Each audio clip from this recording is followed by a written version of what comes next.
ಯಾವ ಕ್ರೈಮ್ ಸಿನಿಮಾಗೂ ಕಮ್ಮಿ ಇಲ್ಲ, ಯಾವ ಕ್ರೈಮ್ ಬುಕ್ಕಿಗೂ ಕಮ್ಮಿ ಇಲ್ಲ. ಗಂಡನನ್ನು ಕೊಲ್ಲೋಕೆ ಆಂಧ್ರದ ಮಾಧುರಿ ಮಾಡಿದ್ದ ಪ್ಲಾನ್. ಅಬ್ಬಬ್ಬ, ಈ ಘಟನೆ ನೆನ್ಸ್ಕೊಂಡ್ರೇನೆ ಮೈ ನಡುಗುತ್ತೆ. ಅಂಥದ್ರಲ್ಲಿ ಮಾಧುರಿ ಕೊಲೆ ಮಾಡೋಕೆ ಧೈರ್ಯ ಮಾಡಿದ್ದಾದ್ರೂ ಹೇಗೆ? ಗೋಪಿ ಇವನೇ ನೋಡಿ ಮಾಧುರಿಯ ಮುದ್ದು ಪ್ರಿಯಕರ. ಈತನೇ ನೋಡಿ ಮಾಧುರಿಯು ತನ್ನ ಗಂಡನನ್ನ ಕೊಲ್ಲೋಕೆ ಸ್ಥೈರ್ಯ ಶಕ್ತಿ.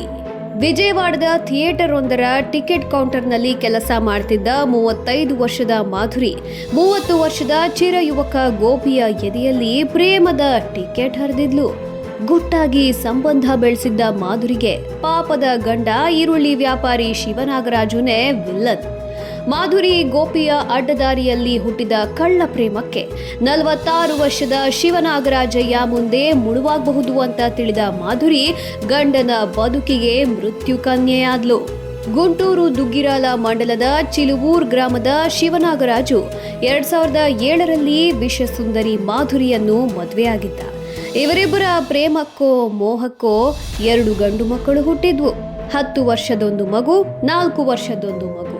ಯೌವನದ ತುತ್ತ ತುದಿಯಲ್ಲಿದ್ದ ಗೋಪಿಯ ಮುಂದೆ ಈರುಳ್ಳಿ ವ್ಯಾಪಾರಿ ಗಂಡ ಶಿವನಾಗರಾಜು ಯಕಶ್ಚಿತ್ ಅನ್ಸಿರೋದು ಸತ್ಯ. ಗಂಡನನ್ನ ಮುಗಿಸ್ಬಿಡ್ಬೇಕು ಅಂತ ಪ್ರಿಯಕರ ಗೋಪಿ ಜೊತೆ ಸೇರಿ ಮಾಸ್ಟರ್ ಪ್ಲಾನ್ ಮಾಡಿದ್ದ ಮಾಧುರಿ ಇದೇ ತಿಂಗಳು 18 ಹಾಗೂ 19ರ ರಾತ್ರಿ ಎಕ್ಸಿಕ್ಯೂಟ್ ಸಹ ಮಾಡ್ತಾಳೆ. ಗಂಡ ಬರುವ ಹಾದಿಯನ್ನೇ ಕಾದಿದ್ದ ಮಾಧುರಿ ಘಮಗುಟ್ಟುವ ಗುಂಟೂರು ಚಿಕನ್ ಬಿರಿಯಾನಿ ತಯಾರಿಸಿ ರೆಡಿಯಾಗಿದ್ಲು. ಗಂಡ ಇನ್ನೆಂದು ಬಿರಿಯಾನಿ ತಿನ್ನದ ಜಾಗಕ್ಕೆ ಕಳಿಸೋಕೆ ಸಕಲ ಸಿದ್ಧತೆಯೊಂದಿಗೆ. ಪೊಲೀಸ್ ವರದಿ ಪ್ರಕಾರ ಬಿರಿಯಾನಿಯ ಜೊತೆ 20 ನಿದ್ದೆ ಮಾತ್ರೆಗಳನ್ನು ಬೆರೆಸಿ ಗಂಡನಿಗೆ ಬಿರಿಯಾನಿ ಉಣಬಡಿಸಿದ್ಲಂತೆ. ಪತಿರಾಯ ಎಚ್ಚರ ತಪ್ಪೋದನ್ನೇ ಕಾದಿದ್ದ ಮಹಾರಾಣಿ ಮಾಧುರಿ ಛಂಗನೆ ಕನಸಿನ ರಾಜಕುಮಾರ ಗೋಪಿಗೆ ಕರೆ ಮಾಡಿ ಮನೆಗೆ ಕರೆಸ್ಕೊಂಡಿದ್ದಾಳಂತೆ. ಹಳಸಿದ ಊಟಕ್ಕೆ ಬಾಯಿ ಚಪ್ಪರಿಸಿದ ಈ ಗೋಪಿ ಮಾಯಗಾತಿ ಮಾಧುರಿ ಜೊತೆ ಸೇರಿ ಪಾಪಡ್ ತಯಾರಿಸುವ ಮರದ ರೋಲಿಂಗ್ ಪಿನ್ನಿಂದ ಬಲಿಪಶು ಎದೆಗೆ ಗುದ್ದಿದ್ದಾನಂತೆ. ಇದರಿಂದ ಪಕ್ಕೆಲುಬು ಮುರಿದಿದೆ ಅನ್ನುತ್ತೆ ಪೊಲೀಸ್ ಇನ್ವೆಸ್ಟಿಗೇಷನ್. ಪ್ರಜ್ಞೆ ತಪ್ಪಿದ್ದ ಗಂಡನ ಎದೆಯ ಮೇಲೆ ಸಿಂಹಾಸನದ ಮೇಲೆ ಕೂತಂತೆ ಕೂತು ರಾಜಕುಮಾರನಂತೆ ಗೋಪಿಯು ಫೀಲ್ ಮಾಡಿ, ಇತ್ತ ಮಾಧುರಿ ತನ್ನ ಗಂಡನ ಮುಖಕ್ಕೆ ದಿಂಬಿಟ್ಟು ಉಸಿರುಗಟ್ಟಿಸಿ ಬಾರದ ಸ್ಮಶಾನ ಲೋಕಕ್ಕೆ ಕಳಿಸ್ಕೊಟ್ಟಿದ್ದಾಳೆ ಅನ್ನುತ್ತೆ ಪೊಲೀಸ್ ರಿಪೋರ್ಟ್. ಇಷ್ಟಕ್ಕೆ ನಿಲ್ಲದ ಮಾಧುರಿಯ ಕೊಳೆತ ಮೂಳೆಗಳು ರಾತ್ರಿ ಪೂರ್ತಿ ಗಂಡನ ಹೆಣದ ಮುಂದೆ ವಿಡಿಯೋಗಳನ್ನ ನೋಡುವಂತೆ ಮಾಡಿವೆ. ಶಿವನಾಗರಾಜು ಸತ್ತದ್ದನ್ನು ಕನ್ಫರ್ಮ್ ಮಾಡಿಕೊಂಡ ಮಾಧುರಿಯ ನಲ್ಲ ಗೋಪಿ ಜಾಗ ಖಾಲಿ ಮಾಡಿದ್ದಾನೆ.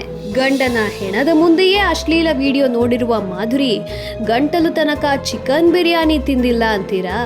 ಗಂಡನನ್ನ ಸಾಯಿಸಿ ಬಿರಿಯಾನಿ ತಿಂದು ನೋಡುವಂಥ ಆಕೆಯ ಮನಸ್ಸು ಇನ್ನೆಷ್ಟು ಕೆಟ್ಟ ಪರಿಸ್ಥಿತಿಯ ತುತ್ತ ತುದಿಯನ್ನು ಮುಟ್ಟಿರ್ಲಿಕ್ಕಿಲ್ಲ ಯೋಚಿಸಿ. ಬೆಳಗ್ಗೆ ತಲೆಗೆ ಸೆರಗಾಕಿ ಸಂಬಂಧಿಕರು ಅಕ್ಕಪಕ್ಕದವರ ಮುಂದೆ ಗಂಡ ಹೃದಯಾಘಾತದಿಂದ ಸತ್ತಿದ್ದಾನೆ ಎಂದು ಹೊಸ ಪಾಠ ಶುರು ಮಾಡಿದ್ದಾಳೆ.